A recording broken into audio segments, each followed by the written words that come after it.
Salam à tous et bienvenue sur Maroc 24. En ce 7 octobre 2024, nous vous livrons une analyse incisive signée Mohamed Ould Ba, intitulée Algérie. Tebboune II reprend les bavardages stériles de son premier mandat en y ajoutant une inquiétante frustration. Un mois après avoir été reconduit pour 5 ans à El Mouradia, sans l'adhésion de la majorité des électeurs, Abdelmadjid Tebboune refait surface à travers un discours diffusé par la télévision publique algérienne. Frustré par ses échecs internationaux et internes, Tebboune passe sous silence les crises majeures qui secouent l'Algérie, comme la montée alarmante de la malaria dans le sud, la dégringolade de la monnaie locale et l'explosion des prix des produits de base. Restez avec nous pour découvrir la chronique complète de Ould Ba publiée sur le 360. Je parle à la télévision, donc je suis le président légitime. Voilà le credo à travers lequel Abdelmadjid Tebboune, se sachant indésirable à l'extérieur et honni à l'intérieur, tente d'imposer sa présence à la tête de l'Algérie. Samedi soir, il a repris ses litanies habituelles, en invitant à nouveau un duo de journalistes dans un simulacre d'interview à la télévision publique algérienne. Cet exercice, bien que diffusé en différé, donne à voir une déformation de la réalité et une fuite en avant devant les problèmes très graves que le pays traverse. À l'instar de la course effrénée à l'euro et au dollar, les Algériens ne faisant plus confiance à leur monnaie locale, le dinar, et préfèrent thésauriser en euros. Résultat, un euro s'échange contre plus de 260 dinars sur le marché parallèle, qui est le vrai baromètre de la valeur de la monnaie locale, alors que Tebboune pérore devant les deux journalistes en parlant d'un dinar plus fort que jamais. C'est ce qui s'appelle vivre dans un monde parallèle.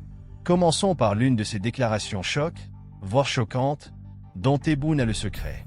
Selon lui, l'Algérie était un État qui a existé bien avant la colonisation française au début du XIXe siècle. Mieux, ce prétendu État algérien dominait toute la Méditerranée, alors qu'en réalité, avant la France, l'Algérie n'existait pas en tant que pays. Et quand la France a débarqué en 1830 à Alger, elle y a trouvé une régence turque qui s'exerçait depuis plus de 3 siècles. On savait que l'homme malade désignait historiquement l'Empire ottoman en déclin, une qualité que semble revendiquer le président actuel de l'Algérie que d'aucuns n'hésitent plus à qualifier de fou allié. Mais cette déformation de l'histoire lâchée par Tebboune II semble être une réponse tardive au président français Emmanuel Macron, qui s'est interrogé il y a 3 ans de cela, soit en octobre 2021, sur l'existence de l'Algérie en tant que nation avant la colonisation française. Une réponse symptomatique de la frustration qu'éprouve le président algérien suite à la 3e annulation, en moins de 2 ans, de sa visite rêvée à Paris. Alors que lors d'une précédente sortie à la télévision algérienne, diffusée le samedi 5 août dernier, il a affirmé que sa visite d'État en France était toujours maintenue. Tebboune a confirmé hier que cette visite, dont la énième date de programmation l'avait fixée entre fin septembre dernier et début octobre courant, n'est plus d'actualité. Idem pour le cas de l'ambassadeur d'Algérie à Paris, rappelé il y a 2 mois, et dont le retour à son poste peut attendre. Tebboune n'a pas manqué, pour justifier l'annulation de sa visite à Paris, de s'en prendre avec virulence au microcosme politique français, non seulement sur les dossiers de la mémoire ou de l'immigration, mais surtout à cause de la décision de Paris de soutenir ouvertement le plan marocain d'autonomie au Sahara comme seule solution politique viable à ce conflit factice. Tebboune a tranché l'annulation de sa visite en France par cette phrase « Je n'irai pas à Canossa », sans saisir probablement le sens profond de la pénitence de Canossa et les ingrédients de défaite reconnus et d'humiliation acceptée que cette expression revêt. S'il y a toutefois une chose à retenir de cette visite avortée, c'est la frustration de Tebboune. Si Tebboune a paru frustré quand il a évoqué la France, c'est un Tebboune carrément traumatisé qui s'est exprimé sur les BRICS. On savait que la candidature rejetée de l'Algérie à rejoindre ce groupement de pays a constitué un cinglant revers pour le régime, mais on ignorait à quel point elle a été une expérience traumatique pour Tebboune, qui a jeté l'anathème sur les choix arbitraires qui ont présidé à la sélection de nouveaux pays, dont certains n'arriverait pas au pied de l'Algérie. Le passage de Tebboune II sur les BRICS est un morceau d'anthologie. Tebboune est également revenu sur le rétablissement des visas d'entrée en Algérie pour les ressortissants marocains.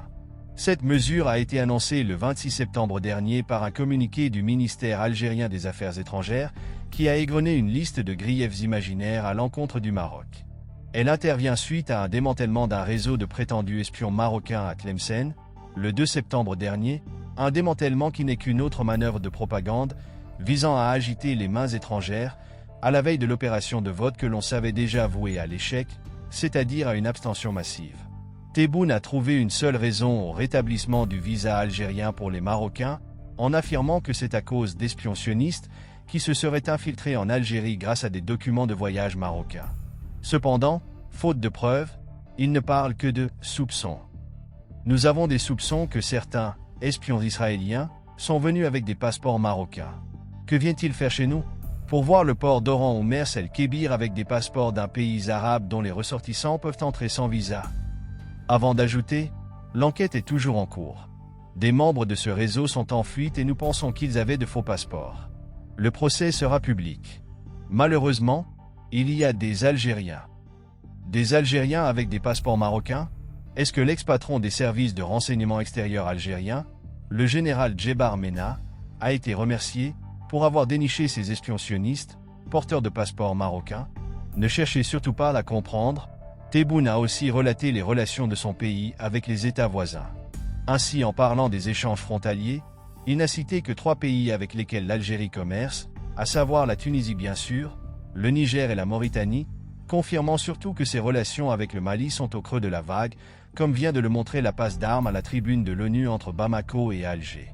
Avec cette première sortie de son second mandat, Tebboune donne une fois encore la preuve que le régime d'Alger vit dans un monde parallèle.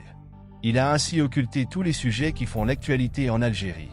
Il n'a évoqué ni la malaria et la diphtérie qui font des centaines de morts dans le sud algérien, ni la flambée des prix des produits de première nécessité, et encore moins l'effondrement de la monnaie locale qui augure d'un réveil imminent et très douloureux dans le monde réel. Pour rester informé, je vous invite à regarder les vidéos Maroc 24 qui s'affichent sur votre écran.